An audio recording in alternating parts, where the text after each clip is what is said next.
Hey, in this day and age, everything can be found on the internet, unfortunately.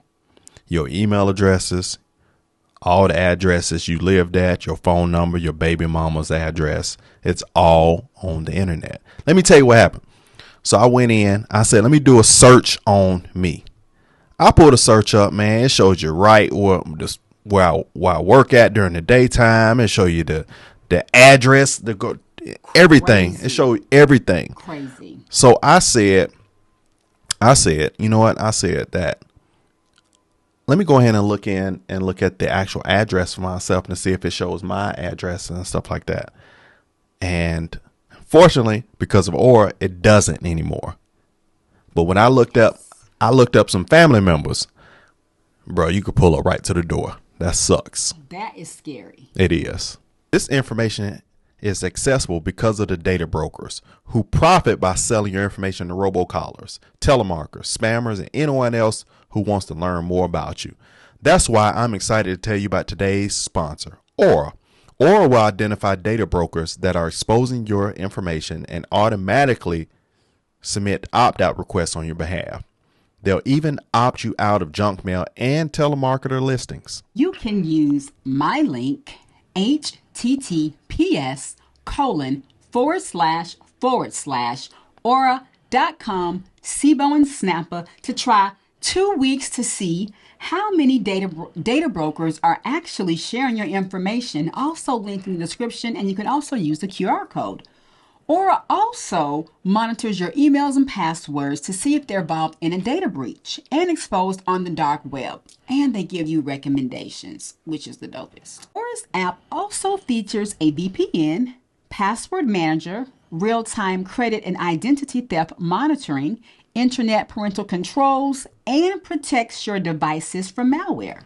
Aura has almost every internet safety tool you'll ever need all inside one app. Let Aura do the hard work of keeping you safe online. If you sign up right now, Aura will give you a 2-week free trial with my link. You'll be shocked at how much of your private information Aura finds exposed over those 2 weeks, because we were. Go to https://aura.com/SIBO and Snapper to start your free trial. Also linked below in the description, or scan the QR code.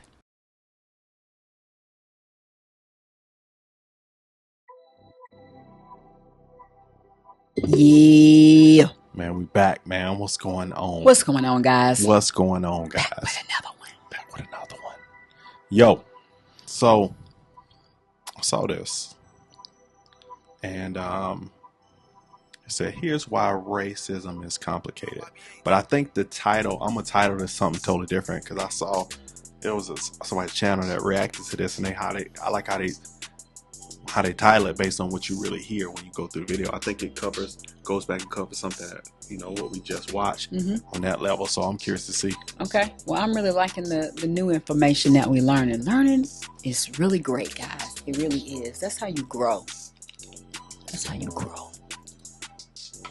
I was curious about you because you said at the beginning that even though your mother had taught you, in some sense, these woke precepts, there was something in you that rebelled against it.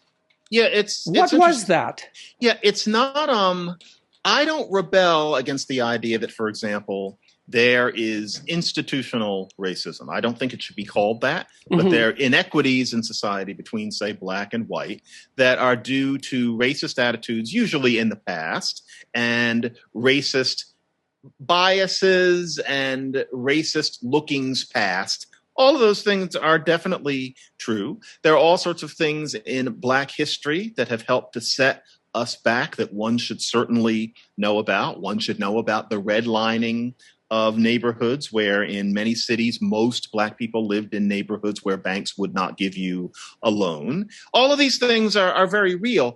I never felt like I rebelled against that.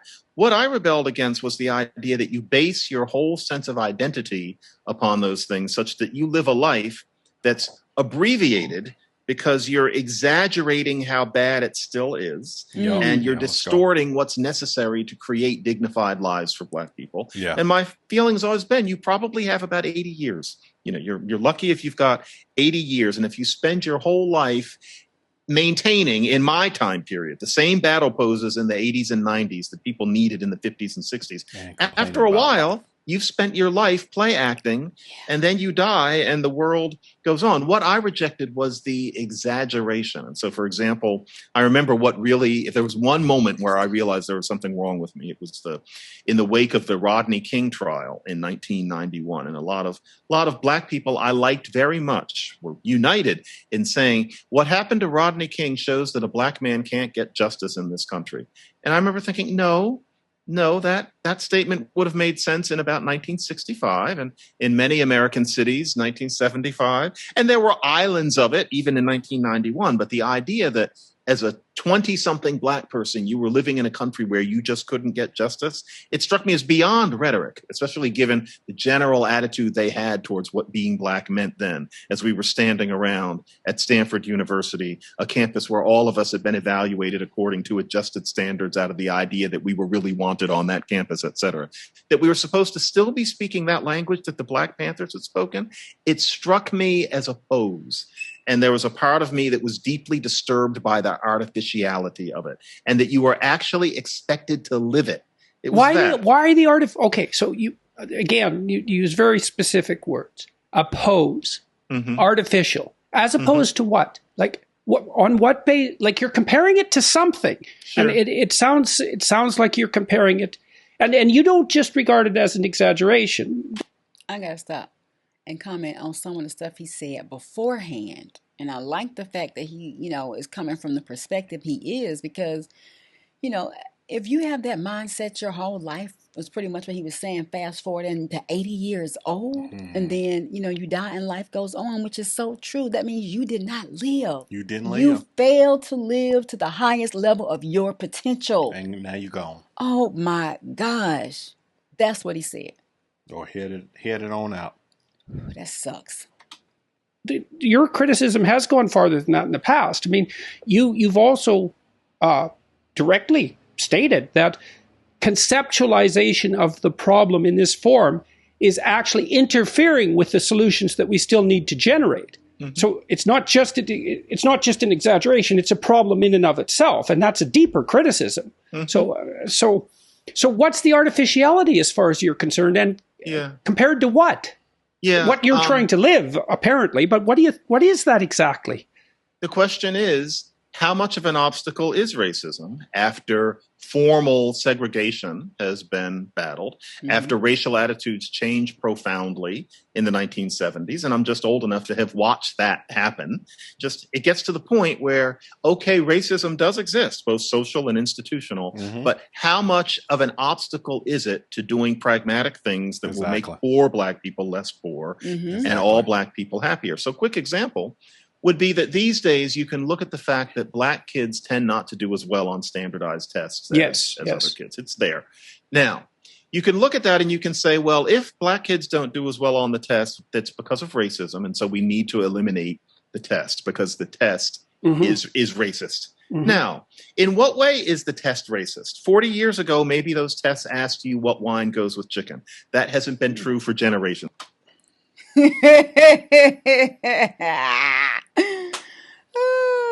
Okay. Now, so it's not about asking people things that they have no reason to know. How is it racist? And there are people today who even will imply that Black thought is somehow incompatible with tests like that, which is very close to saying that Black people are incapable of disembodied abstract thought.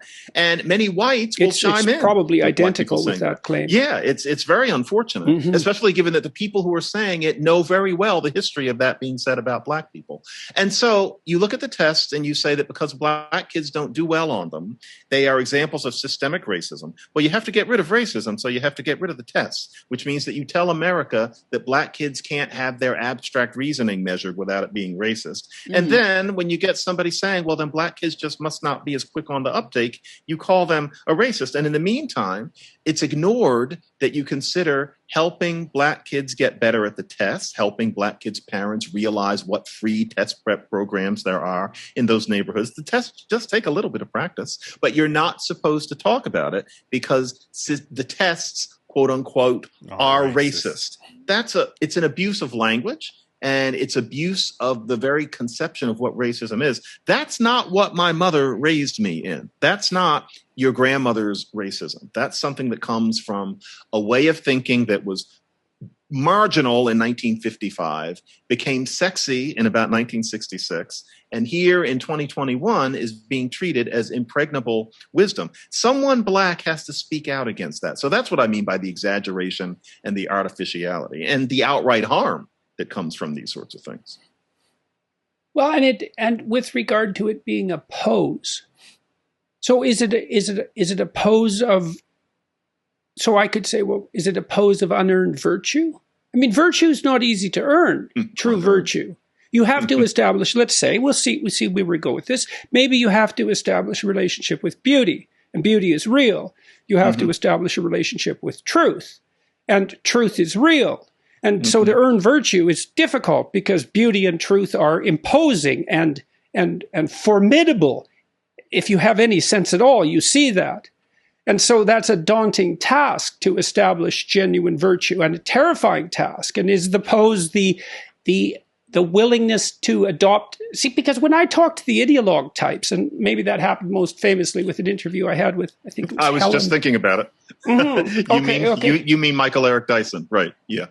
Oh, I wasn't thinking about Dyson. I was thinking about a GQ interviewer, and that interview's been watched like 40 million times now. It's this ideological pose is the aping of virtue, as far as I can tell. And I mean that in sort of a technical sense, is that you master this language and it contains the expressions of true virtue. But, you know, the kind of problems that you were talking about, and I see this on the environmentalist side of things too. Well, how do you get Black kids to do better in elementary school, let's say?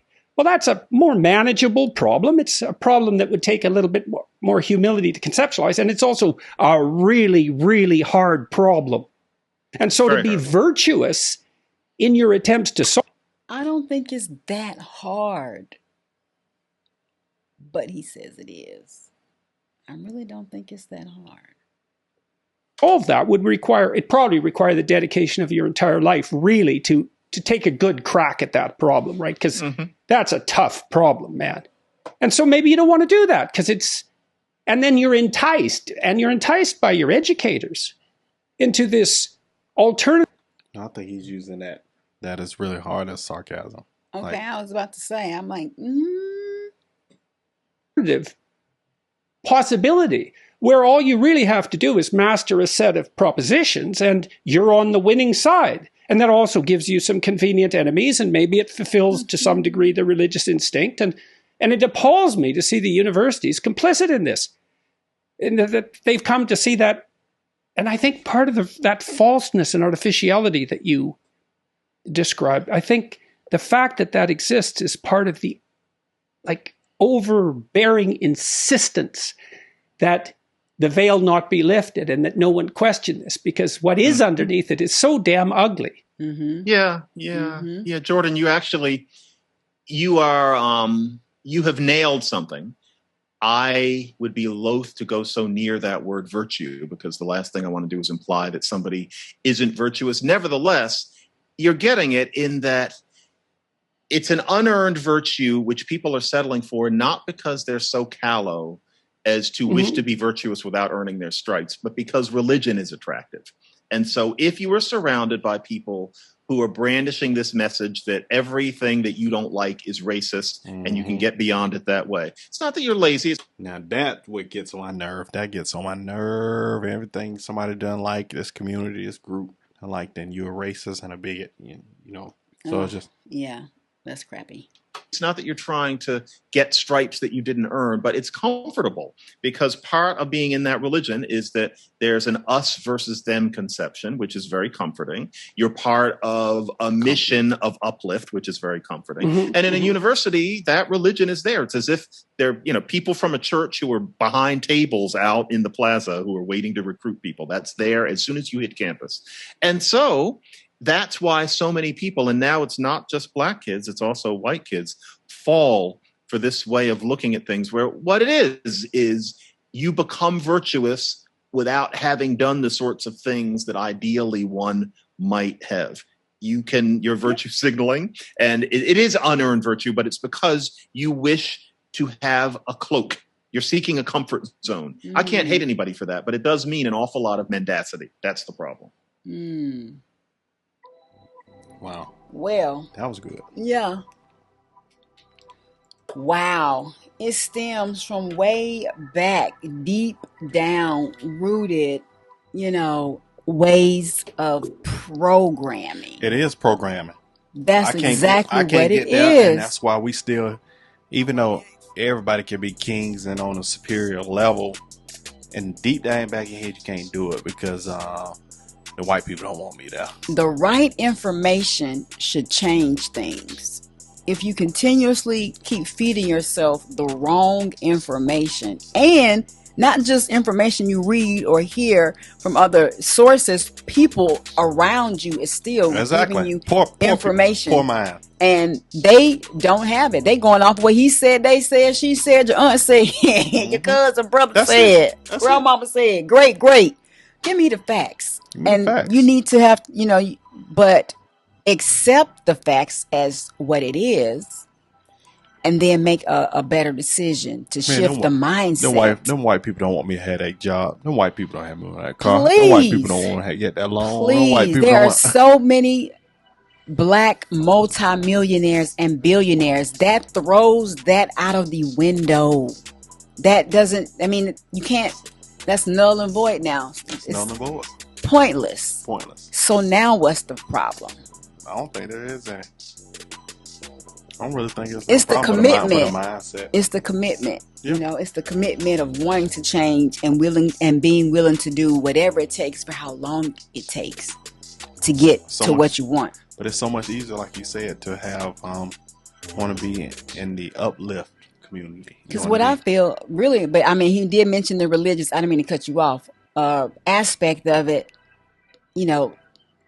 hinted towards it. I feel like God is in control. Yeah. So, and then I know it can come from all over spectrums, and when it comes to, okay, well, that's the case, then why did this, why did that? No, I ain't saying that. It's based off you and your 2 feet moving in a certain direction. That's what I mean by that. Yeah, he's in control, but he'll let you go ahead and do whatever y'all want to do. Yeah. If y'all don't get it and don't go with it, then you're still under that curse. But it's choice. He gives you choice. Hey, if you don't choose to make it, then you go with somebody else's choice. That's what makes him so dope. He ain't gonna force his way. And then after something go down, you gonna wish you had said, Lord, forgive me. Yeah. We going down the rabbit hole, but yeah. All right. Like, comment, subscribe. Don't take a nose out, but comment down in the section below if you want some more. Yeah. Bye, you guys. Bye-bye.